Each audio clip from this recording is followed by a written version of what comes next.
Hello again, whiskey friends. Thanks for joining everybody for another whiskey review. And today is, of course, a celebration for me personally, being a huge new Riff mark. We get to dive in live together, fresh crack reviews and impressions of the latest 10-year-old new Riff rye whiskey coming in at 118.8 proof, as well as the 10-year-old bourbon whiskey coming in at 116.9 proof. Personally, I live in Cincinnati, stone throw away of New Riff over in Newport, Kentucky. So anytime a high note comes out, it's a pretty big celebration in my book. But when we're talking about 10-year-old age statements, it is truly a holiday. And we're going to go over some of the history of New Riff, what led us to this moment where we're now getting consistent 10-year releases seemingly annually now. Score these two whiskeys and compare them to last year's first decade releases to see if there is a consistency, if last year's or this year's releases are better overall. So thank you for joining the whiskey friends. Let's kick off the show.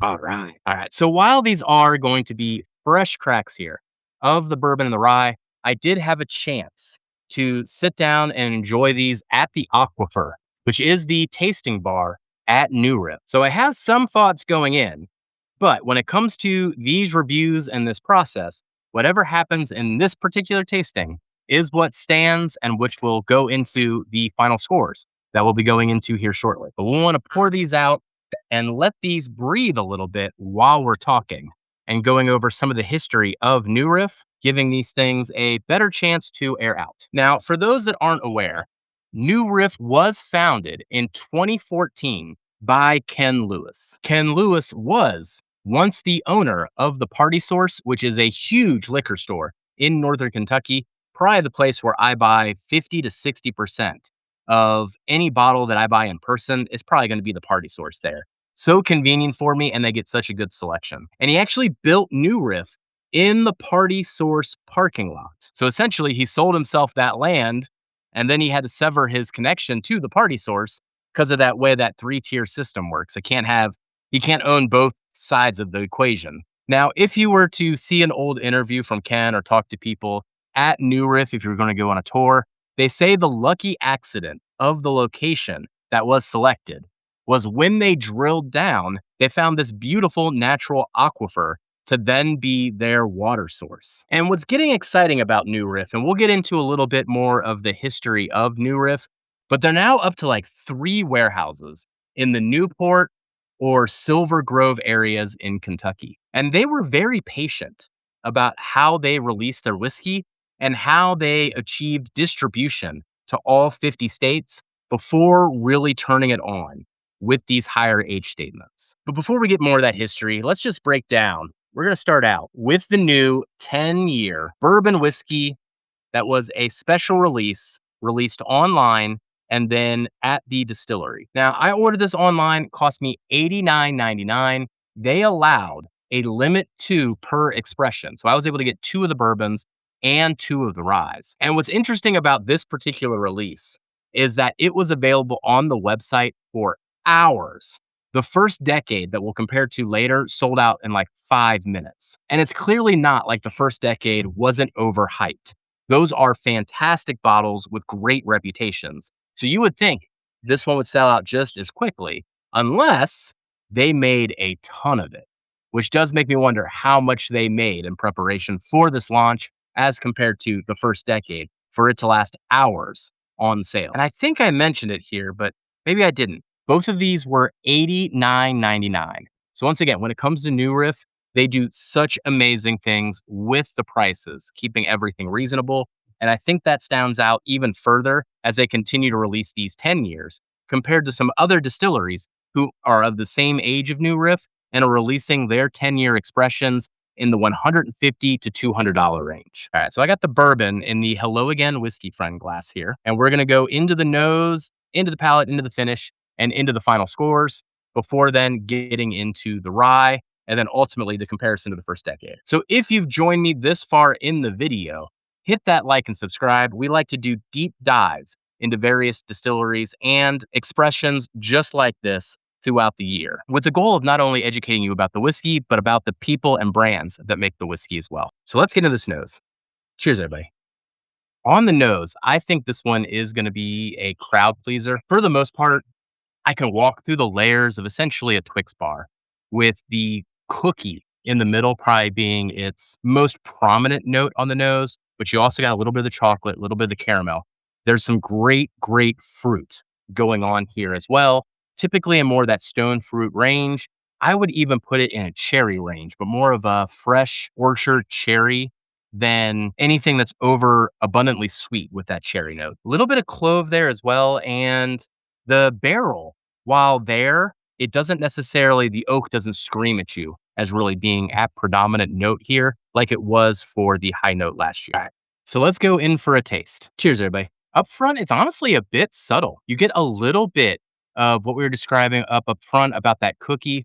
I was describing it as a Twix bar earlier, but I could even get into like those vanilla, chocolate, strawberry wafers. Though the strawberry, once again, is more into that cherry range when it comes to the fruit profile, but it is very subtle. The transition into mid palate, though, is really where this pour begins to shine. More of the oak comes into play, get more of a more explicit chocolate as these darker flavors shine through. Cherry note continues to shine. And while those sweet cookie elements are there, they do take a back seat to the more decadent, darker flavors that emerge. And that momentum travels all the way back to the finish too. The finish is probably the standout moment of this particular pour, where all of those flavors come together, be it the chocolate, the caramel, the cookies, the cherry, but then this magnificent oak profile emerges too and really takes center stage and lingers for quite a bit. Continue to get that clove as well. More on the back end on the finish is probably more predominant than it was anywhere else. So here on the channel, we do have a robust scoring system behind the scenes comprised of a flavor score, experience score, and a value score. Aggregate all those scores together, and we can see how this whiskey compares to other whiskeys that we have reviewed. And the 2026 version of the 10-year bourbon from New Riff, I am putting at an 88 out of 100. Fantastic pour, delivers everything that you want from it. But its flavor profile isn't as elevated as what I remember from last year. We'll get to that comparison here in just a moment. But last year's, by comparison, scored a 90 out of 100. But I don't want to diminish this pour just because it scored a little bit lower than last year's version. What this tells me is that New Riff's 10-year is going to continue to hit in this range, as hopefully they turn this into an annual experience, if not getting into some 12-year releases next year. So now that we've gone through the bourbon, let's go through the rye. So the rye, again, is 10 years as well, 118.8 proof, and was also 89.99. So we're going to go through the same thing, go through the nose, into the palate, into the finish, get into the final scores, and then we'll get into the comparison between the two. Cheers, everybody. Wow, that is refreshing. Tell you what, for this warm summer day that I'm sitting out here doing these reviews, this is exactly what I needed. I mean, over the top. There is this mint, there is almost a menthol to this. Really screams rye whiskey, but at 10 years, man, there's a lovely oak. Again, there's a little bit of a clove and even some vanilla cream there, giving me kind of impressions of a cinnamon roll, even with that vanilla sweet cream on top of it. But the main standout note on the nose is that refreshing nature, that effervescence, that mintiness that is coming through. So let's get into the palate. Cheers, everybody. Up front, again, very subtle. I think I said the same thing on the bourbon. The darker oak stands out. It's got that nice, refreshing effervescence with that mintiness, but it is very subtle.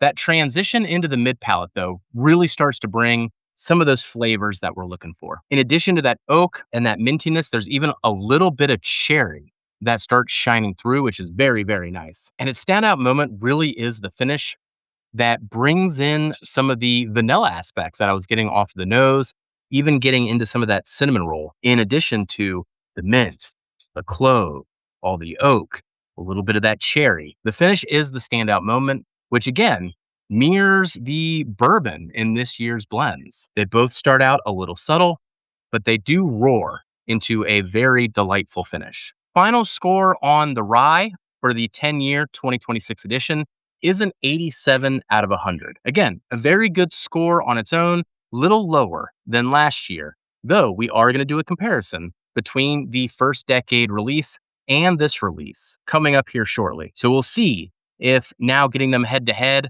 I agree with this assessment. But for now, putting this one at an 87. Now, one of the things that's interesting to me about New Riff before we get into the comparison with last year's 10-year releases is that New Riff was very patient in how they decided to build up their distillery, really focusing on keeping age statements, other than like special releases, closer to that 4-year range for as long as they could so that they could hit distribution in all 50 states. And then as the volume increases, then they're looking to really wow us with these age statements. And what we've been seeing with them then over the last really 2 years is both ends of the spectrum hitting at the same time, where the 4-year expressions and the 4-year single barrels are now turning into 6-year single barrels and 8-year standard releases. At the same time, they're showing us this front end with the 10-year special releases each year. And what is possible maybe is next year we might even get a 12-year.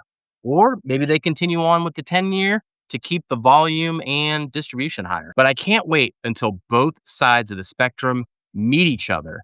And when we're talking about New Riff, we're consistently talking about products that are between 8 to 10 years old. Now, first, let's do a comparison here to last year's first decade release. This was 10 years old as well, but note that this is 120.5 proof, a little elevated from the 116.9 proof of this year's release. Now, this is a little bit of an unfair comparison here. I'm trying not to be biased going into this, but if you do follow our channel, we did a blind tournament of all of our favorite pours of 2025, and much to our surprise, this bottle won the entire blind tournament. In its finale, it beat Russell's 13, Drum Key, the debut, and Jack Daniel's Tanyard Hill. And then going in, this scored a 90 last year compared to the 88 where I just placed this year's 10-year version.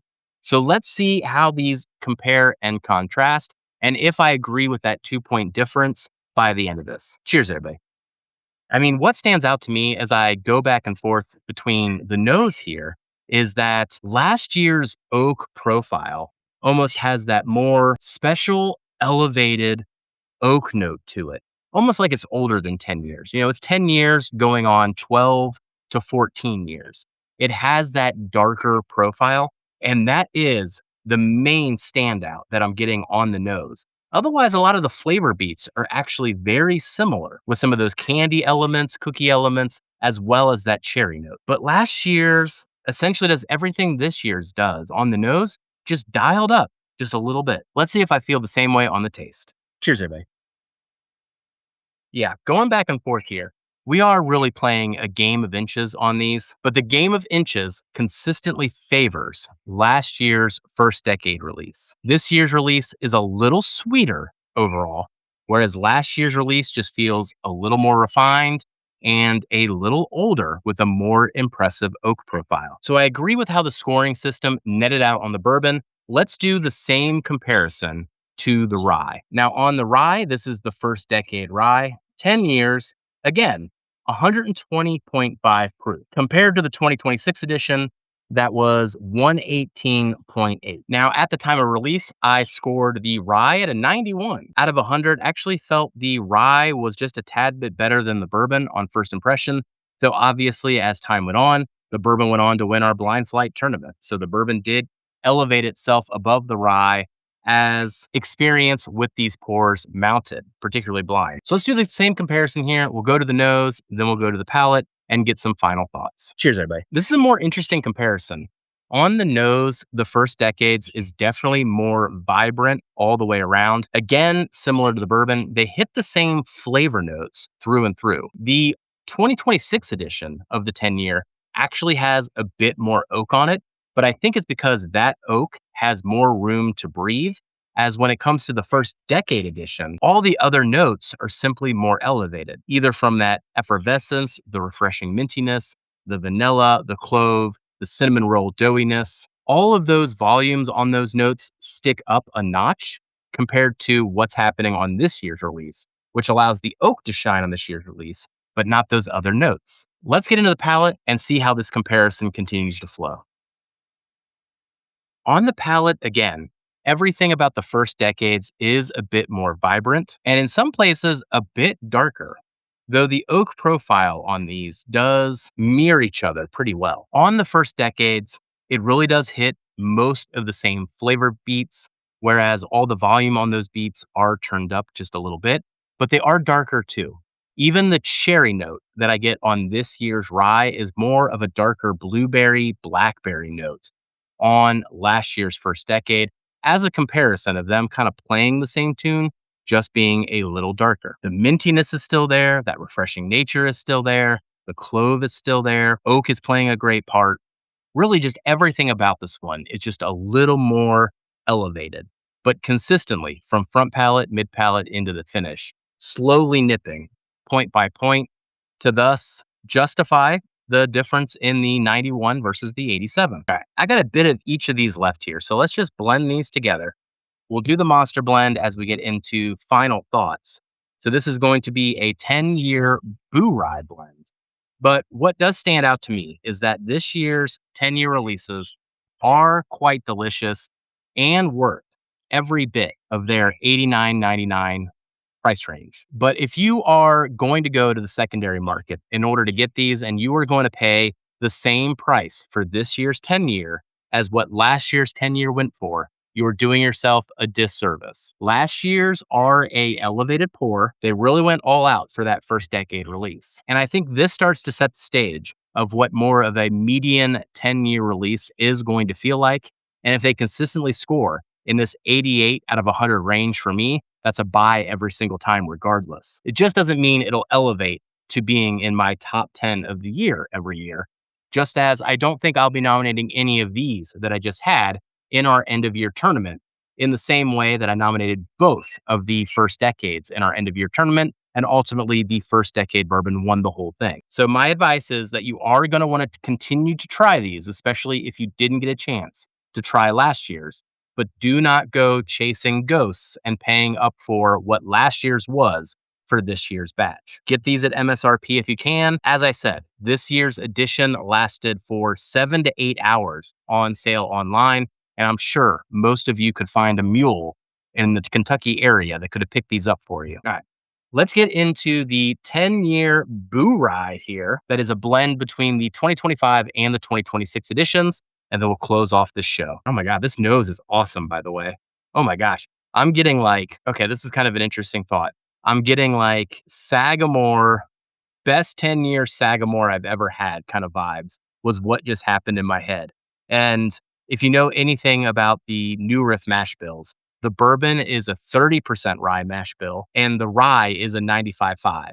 So not dissimilar to what ultimately a Sagamore rye is going to be in terms of its proportions. Honestly, that's like the best nose I've had of the day. That's kind of wild. I'm going to have to think about that one a bit more. What makes this nose so amazing is that all the best parts of both sides of this equation are actually having a chance to shine. So I am getting the caramel, the chocolate, the cookie, the cherry from the bourbon, and I am getting that effervescence, refreshing mint, and the clove from that rye side. And they're melding together beautifully. All right. I pray that follows through on the palate. Let's see how the new Riff Boo Rye does. If this goes well, I mean, new Riff, just make us a Boo Rye because this might be a winning combination here. On the blend, it feels a bit flat. I was pretty excited on the nose. The blend didn't quite work, at least in this iteration. That just means the proportions shouldn't be 50-50 though, as I was just doing it. The sweetness, the oak, the fruits up front though are there. And as you travel through to mid palate, it's actually developed a little bit of a custard or even creme brulee note that wasn't there on its individual parts. And the back end is very, very refreshing, being dominated more by what I was getting off the rye. Mouthfeel on this blend too is pretty elevated compared to what I was getting on all the individual elements too.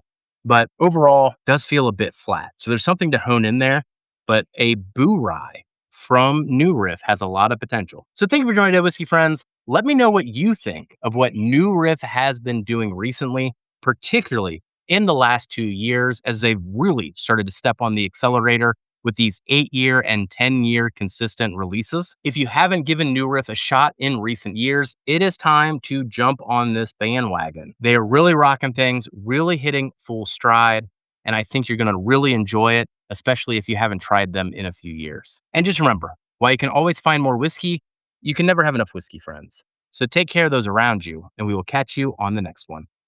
Goodbye, everybody. Thank you for watching Hello Again, Whiskey Friends, everybody. A big shout out to our amazing Patreon community. If it wasn't for you, we couldn't continue to produce the content and barrel picks week after week. And for everybody else out there, be sure to hit that like and subscribe. It really helps the channel more than you know. And we'll catch you on the next one. Goodbye, everybody.